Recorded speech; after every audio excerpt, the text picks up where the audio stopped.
Welcome to NBR This Week. A look at our leading stories. A Texas-based investment firm has made a takeover bid for NZX-listed software company SLI Systems.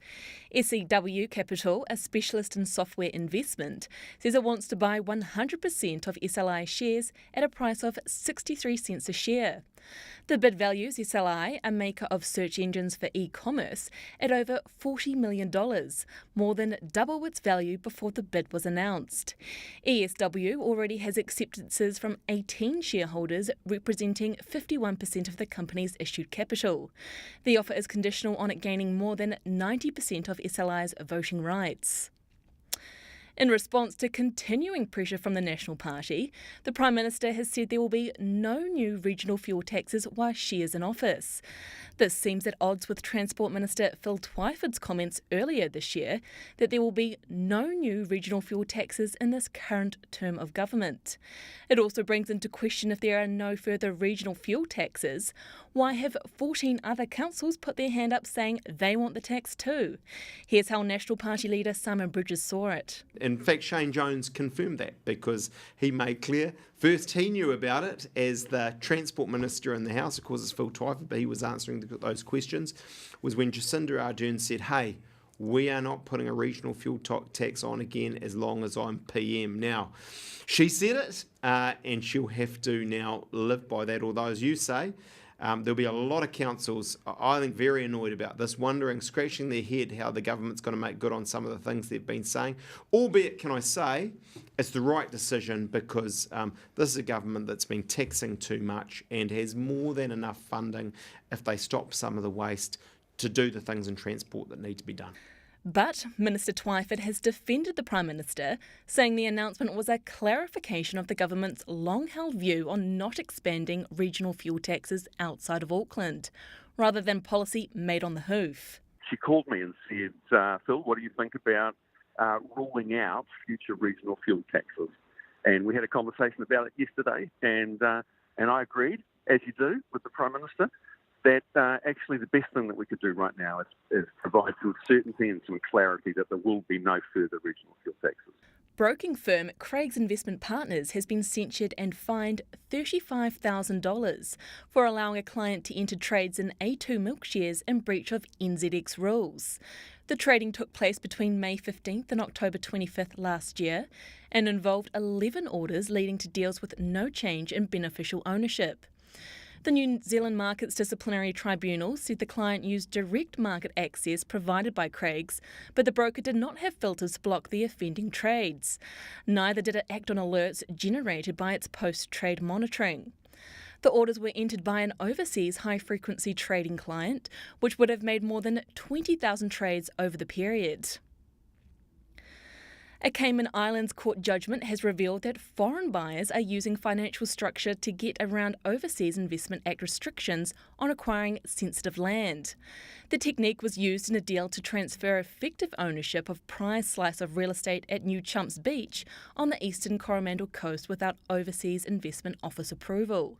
Details of the arrangement were laid out in evidence provided to the Cayman Court by George Kerr, Managing Director of NZX-listed Pine Gold Corporation and its Cayman-registered investment fund, Torchlight. The 2018 TIN 200 report says turnover for New Zealand's top 200 technology and high-tech manufacturing companies increased by 11% to just over $11 billion in the past year. The report says profitability also rose a record 38% to $1.2 billion. Exports have driven the rapid growth in the sector. TIN Managing Director Greg Shanahan believes the tech sector has the potential to oust dairy and tourism to become the country's top source of overseas income within the next few years. But others aren't so sure it can be achieved that fast.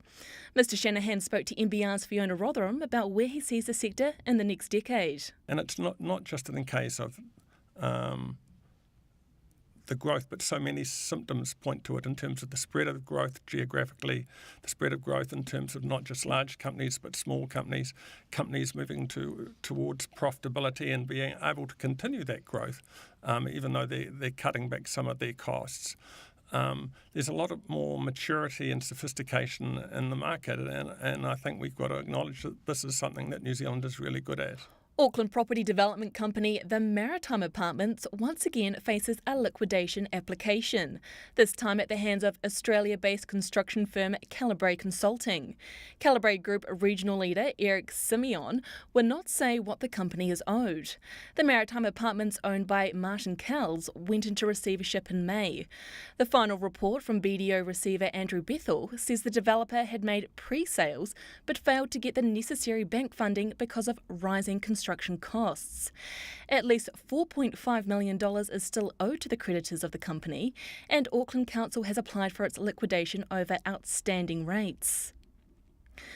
Steel & Tube has been fined a record $1.9 million for misrepresentations about steel mesh products used in the construction and earthquake strengthening of buildings.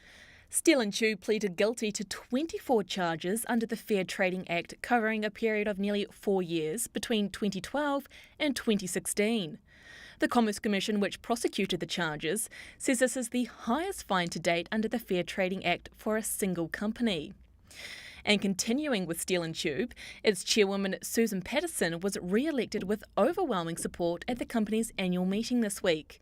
That's despite talk that her position could be in doubt after her handling of the failed Fletcher Building takeover bid. When young Kiwi entrepreneur Ia Lu popped onto the scene mid-2015, media coverage of her business efforts was glowing, but not all is what it seems. Her latest venture faces investigations from the Commerce Commission after receiving several complaints from disgruntled customers. And she's also been involved in promoting a questionable property scheme her mother and her mother's partner, ex-bankrupt developer Robert Ewan, are touting. Rodney Hyde plays math teacher this week as he takes another swipe at the government's capital gains tax. He says that although Sir Michael Cullen has produced a great many reasons for taxing capital gains, not one stacks up. Mr. Hyde describes the move as disastrous, highly distortionary, very complicated and bad for the economy. What Michael Cullen's all about is actually just taxing the rich pricks. And I'm afraid that's what this tax future working group is all about, taxing rich pricks. It's not about what's best for New Zealand. And looking ahead to next week, NBR's Calida Stewart-Menteith takes a look at how stock exchange operator NZX is trying hard to remain relevant. But with the recent state of takeover bids for listed companies, the stock exchange operator may just be feeling management jitters.